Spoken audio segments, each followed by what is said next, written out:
வனவாசம் கண்ணதாசன் சுயசரிதை பகுதி 7.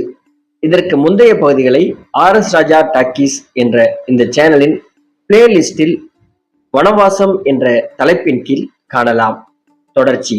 அப்போது சேலத்தில் மாடர்ன் தியேட்டர் சார் சொந்தத்தில் ஒரு பத்திரிகை நடத்தி வந்தார்கள். அதன் பெயர் சண்டமாரதம் என்பது. அதில் ஒரு வேலை காலியாக போவதாக எனது நண்பர் சோமநாதன் சொன்னார். அதற்கு ஒரு விண்ணப்பம் எழுதினேன். 4வது நாள் பதில் வந்தது.